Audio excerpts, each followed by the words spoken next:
Hello and welcome.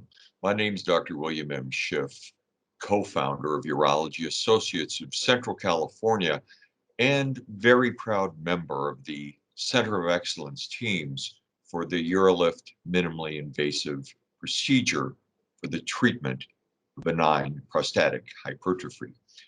Our role at UACC is to serve your referral needs by taking your management medical plan and determining whether advanced diagnostic and minimally invasive therapies are indicated for your patient. When your patient returns to your care, both of you will be content with the knowledge that UACC was their correct destination and your correct choice. Thank you for taking the time to join us on a brief discussion of BPH treatments, underscoring the utilization of the Uralift system, a minimally invasive management program for BPH. When we look at our urology practice at Urology Associates of Central California, clearly our experience is similar to what is seen nationally. This first slide depicts the reasons why people visit our urology offices, and you can see that the single largest reason for visits are concerns in management of BPH. Historically, we know that when we have offered patients an alternative to watchful waiting or medical intervention, and when we have been outlining procedural options or surgery options, they fall into three categories. One is to enucleate or remove prostate tissue. These have had excellent results as far as the ability to disobstruct. However, there have been potential adverse events with difficult recoveries. We've also utilized various forms of energy to injure, heat, or ablate prostate tissue. There have been a variety of interventions that have come and go out of favor over the years. They've had the ability to disobstruct at an aggressive manner than surgical intervention, but they've had limited to moderate effectiveness, and there have been a variety of negative consequences in their post-treatment course. Over the years, we've utilized stents, taking cues from vascular interventionalists to unobstruct. However, there have been a variety of complications requiring removal based on migration or incrustation, the stent, and also have had variable levels of effectiveness. When we look at our current BPH population, it appears that about a third of our patients have come to us or have been placed on watchful waiting. Medical treatment clearly involves the majority of our BPH patients, and surprisingly, only about 2% of our patient population undergoes definitive procedures in the form of surgical intervention. Recently, we've looked at the Uralift system to be a proven option for patients seeking an alternative to either watchful waiting or medical intervention.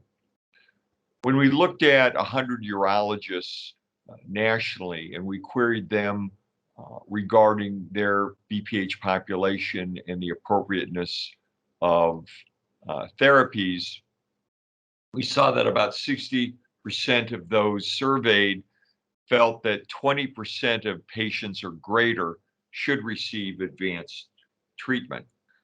When we look at the relatively large population of our BPH patients who are undergoing medical management, we've determined that Really, the advantage or positive impact of medications on our patients is minimal.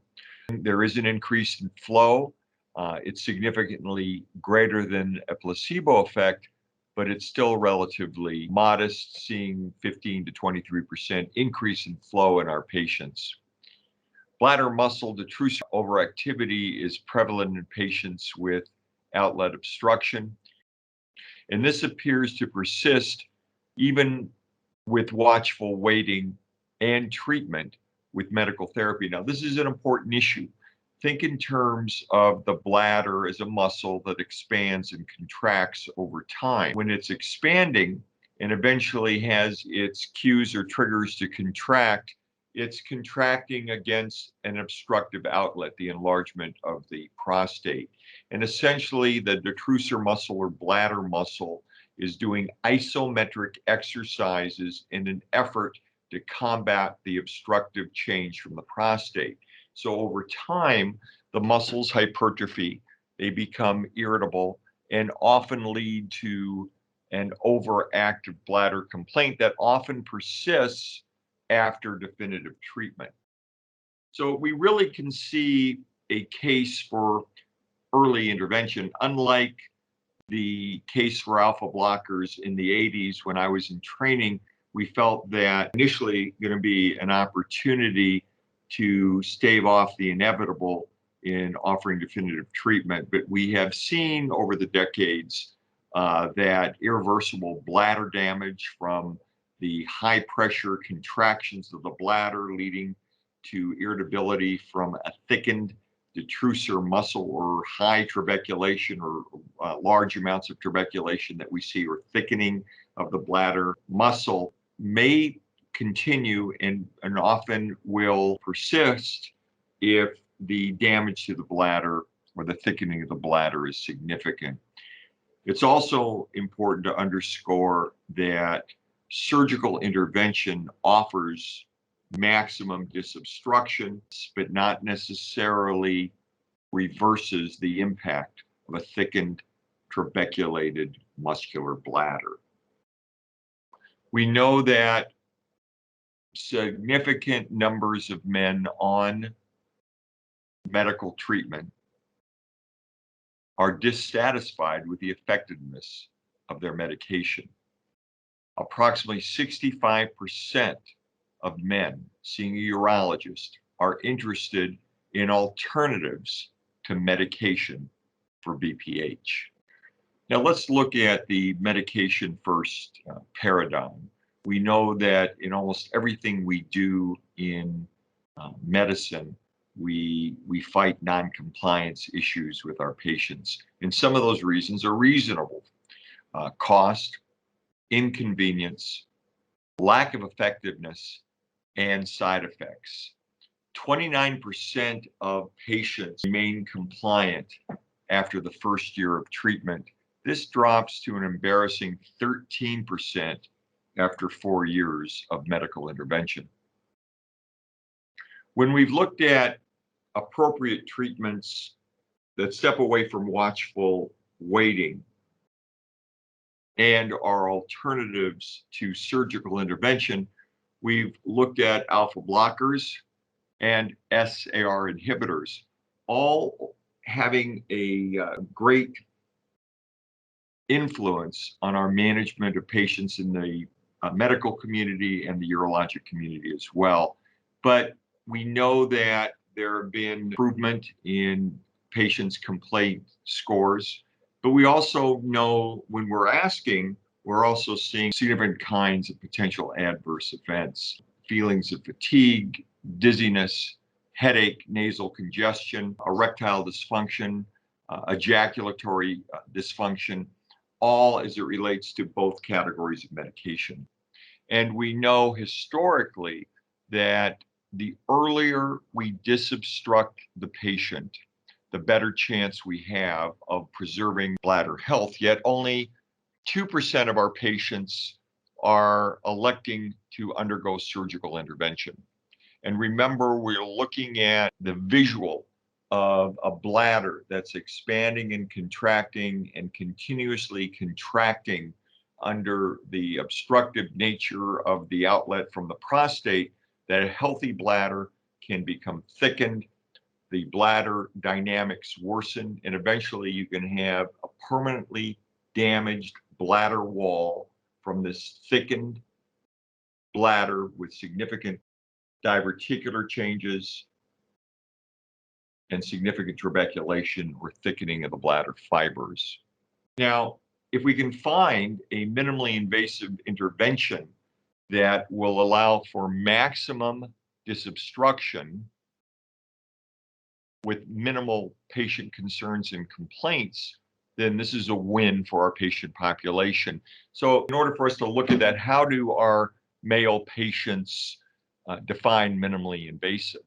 Well, again, we know that issues of local anesthesia using an office procedure, certainly something that preserves sexual function, something that offers potentially minimal discomfort, minimal downtime, rapid recovery, and discernible relief in complaints. And for a lot of our patients, not requiring the use of a catheter is very, very significant. Now, when we look at the Uralift system, we know that typically about 70% of people do not require a catheter. We've seen rapid symptom relief and recovery. We have preservation of sexual function. And this was certainly because of my area of interest and involvement in sexual health for men and women. This was a very important advantage to my patients utilizing the Uralift system, and greater than 90% of our patients are undergoing this intervention in our office.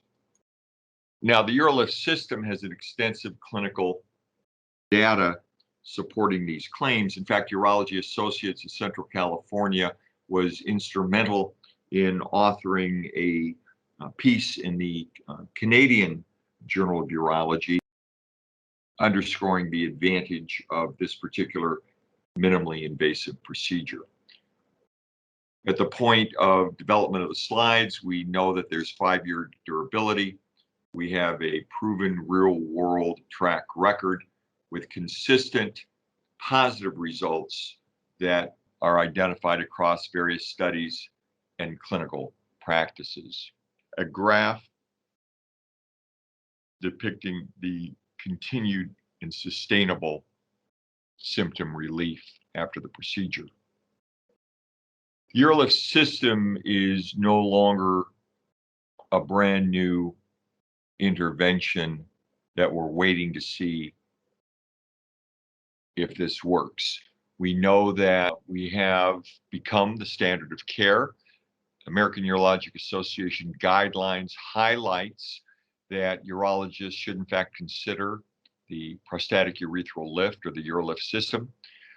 Patients out of full informed consent should be made aware that surgical treatment can cause ejaculatory dysfunction and may worsen erectile dysfunction, and that in men who are concerned about these potential adverse events in sexual health, and in men so concerned with ejaculatory and sexual dysfunction, that men should be informed that this system does not likely pose a significant threat to their concerns. We know that a number of studies have looked at outcomes after a year that are persistently improving. We know that the American Urologic Association, publishing guidelines for BPH management, recognizes that there is a risk for watchful waiting. Let's look at how the Uralift system works. We've got an illustration of an enlarged prostate with the lateral lobes occluding or pinching off the urethra in the midline. The Uralift delivery system is placed in step 1 through the obstructed urethra to assess the enlarged prostate. We can use small implants that are permanently placed to lift and hold the enlarged prostatic tissue out of the way in midline and place it laterally to the walls of the prostatic capsule, opening up the urethra. The last depiction illustrates the Uralift system after it's been removed, leaving an open urethra designed to provide symptom relief. Thinking of it in another way is I often, in my practice, utilize my hands to depict moving through the center of a curtain and bringing my hands out laterally, extending the curtain sides to the lateral aspect of the wall of the prostatic urethra. Again, another illustration looking at before and after illustrations of implementing the Uralift system. At 6 o'clock position, you'll see a small little nodule. That's the verumontanum, or the ejaculatory duct, that you can identify as essentially untouched during this procedure.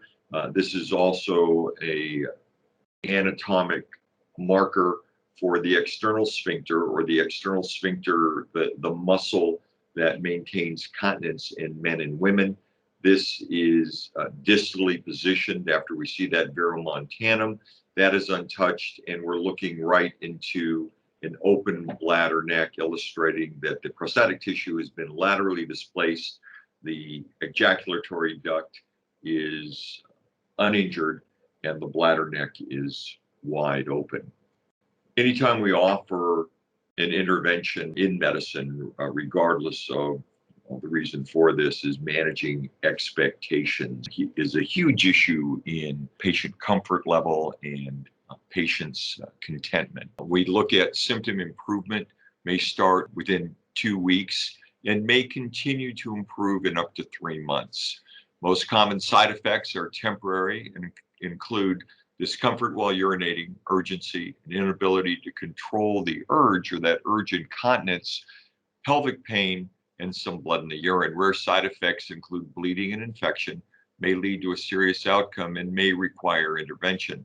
We sometimes see this in people who have been on a prolonged anticoagulation, people who have bladder abnormalities or bladder compromise secondary to a prolonged battle with outlet obstruction, and people who have neurogenic bladders or atonic bladder, where the bladder actually does not have enough of a contraction to assist in emptying. Most symptoms are mild to moderate in severity and resolve within 2 to 4 weeks after the procedure. We have durability proven out to 5 years. I thank you for your attention during this presentation and invite you to give us a call at Urology Associates of Central California with any questions that you may have.